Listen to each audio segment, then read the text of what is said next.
Guys, today we are going to be at Magnolia Plantation and Gardens. It is off of Highway 61, Ashley River Road, for those of you who know. It's actually in Charleston, South Carolina, but it is back road Charleston, South Carolina, in between Summerville and actually downtown Charleston. And I was quite surprised how many people, including myself, had not been, and I have been there for years, stayed for quite some time with my family there, and had never been. So it was something I wanted to do because I wanted people to know it was there, the history and everything that goes along with it.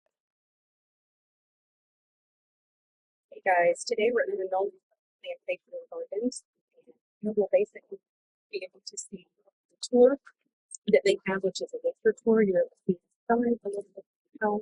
We'll also see some gardens, and hopefully you will understand why I tell you to support local wherever you are, as well as going off that beaten path.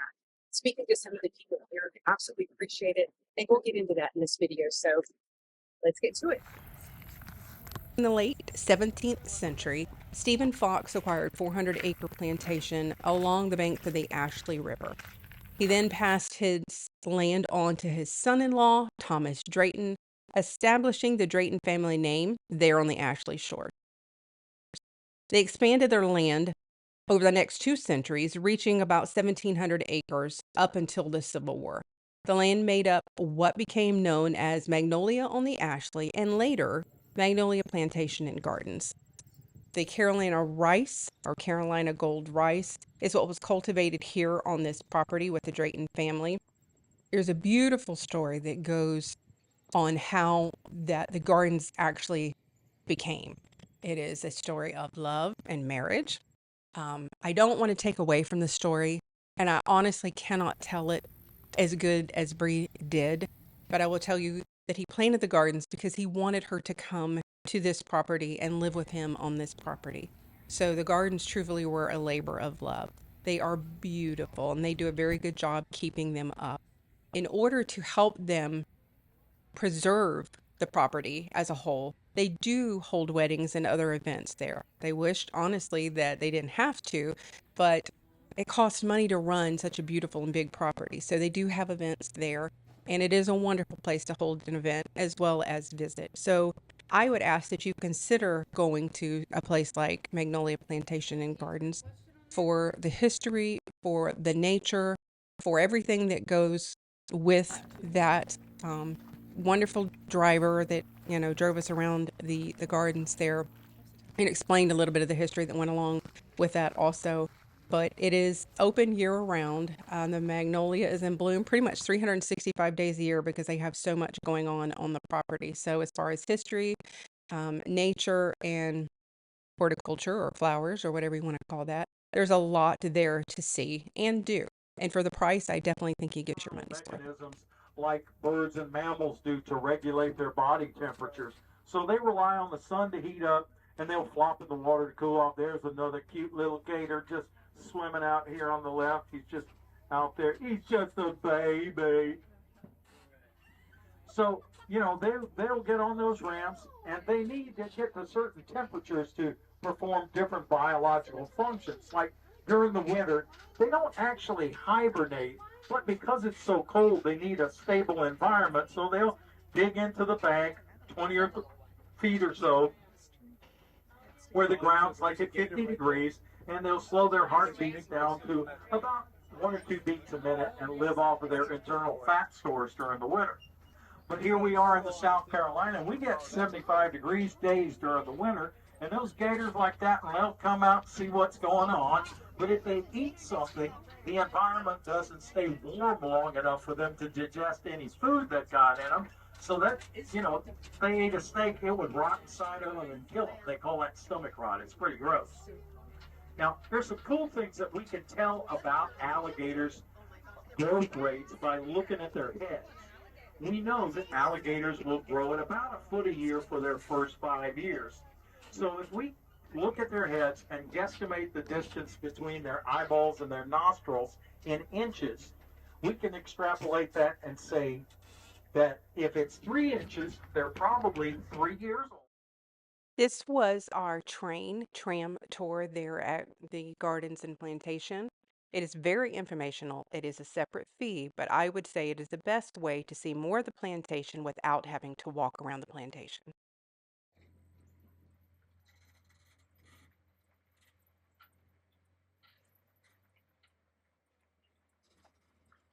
Now we're transitioning that garden to fall and winter crops, but it's much nicer than the enslaved people would be allowed to have.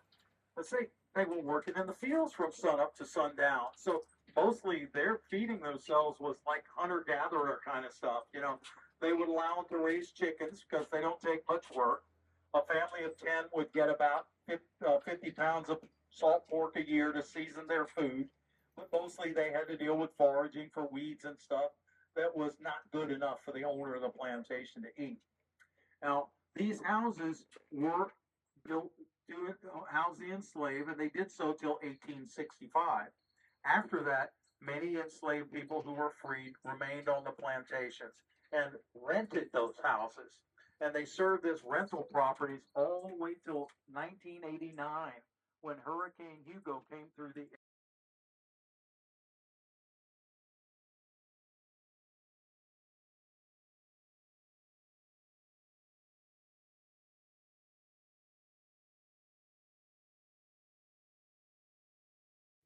first one. There was a science fiction movie that was filmed here and other locations that became a cult classic. The Swamp Thing was filmed right out here. It was filmed in the winter because, movie stars don't really want to mess with alligators, so it was nice and cold and there weren't many around. Also, if you look across the field there, you'll see a boardwalk going through there in the swamp. That's part of our John James Audubon Swamp Garden Tour. Audubon was the famous naturalist who in the early 19th century painted a series of pictures known as the Birds of America, where he featured and chronicled somewhere around 500 different species. He actually came out here to the plantation and painted birds that are in that book in settings that he found that are in the book right here on the plantation. He also came to be great friends with the Drayton family, who had married into the Foxnet family fairly early on, and we're now on like the 15th generation of the same family owning the plantation. A mile and a half of a self-guided tour with a lot of beautiful flowers and things. Films. Yep. This was the inspiration for Shrek's Swamp. So now you can tell kids, grandkids, the snotty little kid across the street, you know more about Shrek's Swamp than they do because you took a ride right through the middle of it. Also behind us, the road that you probably came in on, Highway 61, was used by the indigenous people for millennia to travel up and down the river without boats. It was only paved in the first part of the 20th century, and it was used by General Sherman on his march from Atlanta to the sea, where he destroyed the infrastructure for growing rice and emancipated the enslaved people. Here's a couple of cool plants we're passing here. On the left, this little wildflower is lantanas with the yellow, orange, and pink blossoms. Over here on the right are some American beauty berries. Beautiful berries. And I hear if you bite into them, the first little part of the bite is kind of sweet, but it doesn't take long for them to start tasting bitter and nasty. So they're not toxic, but they're not tasty. So I would leave them alone. But as I said, the only reason that there was rice ever grown here was the institution of slavery. I mean, think about it. Only a person who is enslaved or insane would be out in that swamp, 3 feet deep, infested with snakes, alligators, and mosquitoes bearing tropical disease. Did until the 1950s or so. They just brought in all kind of cool stuff and planted it all over the place, and it would grow because we got a great climate and we got great soil. See the 65 acres of gardens we have and walk the 6 miles of trails, and they give them a little sandwich in a box lunch with a piece of cake, and you could come here in 1870 for the princely sum of $1.25 a person. And we became the first gardens in North America to charge an admission. There are older gardens, but we're the first to start making a buck off the place. It's nowhere near dead because you see leaves growing off all the branches. It's an incredibly durable species of tree. Coastal maintenance here. We're only about 20 miles away from the ocean, And they say the Atlantic is rising at about 9 millimeters per year in this area. 10 millimeters is a centimeter, 2.5 makes an inch. So every season, this place looks different. Over there to the left, that bridge is called the Wedding Bridge. People get married on there, and also if your significant other is slow in popping the question, make them walk across that bridge with you, and you'll be engaged before you get to the other side. And I got to be quiet because they're giving a tour right there at the house. This is the third main house that's ever been built here.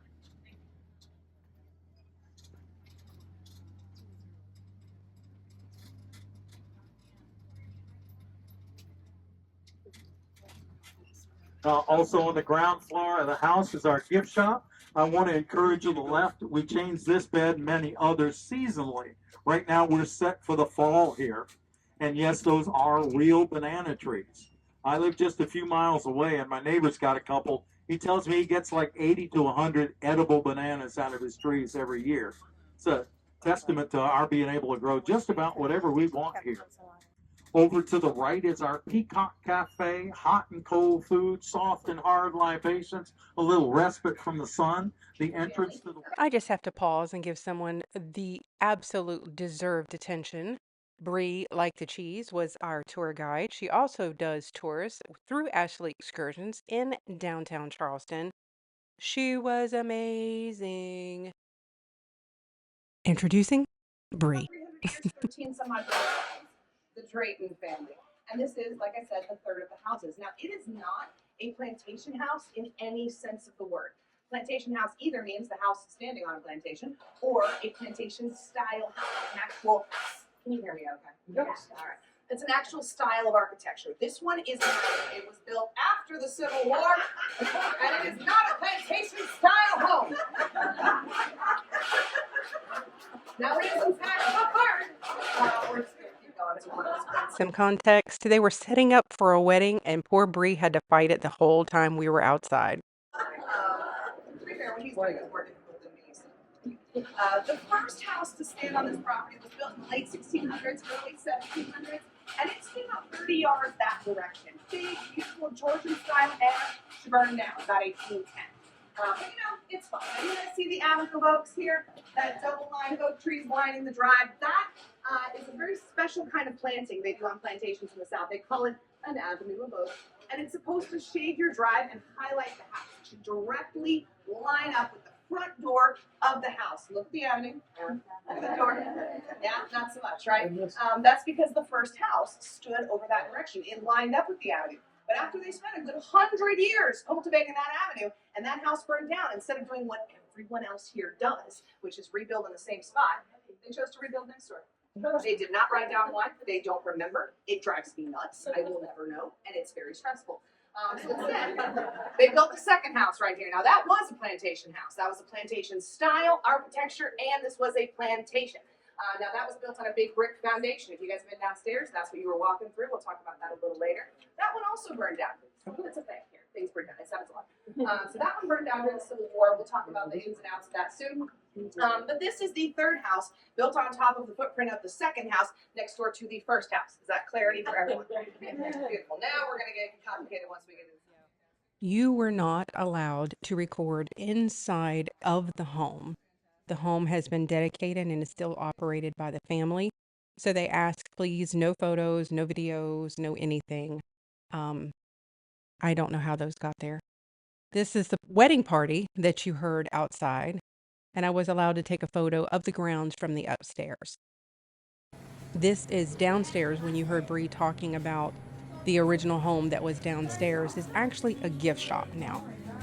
So all these little rooms used to be the kitchen and the pantry and all the different, settings of the concrete downstairs home, which you look at it and you're like, how is that even possible? But I like that they made it a gift shop and you can understand a little bit about what they explained when you go downstairs to the gift shop.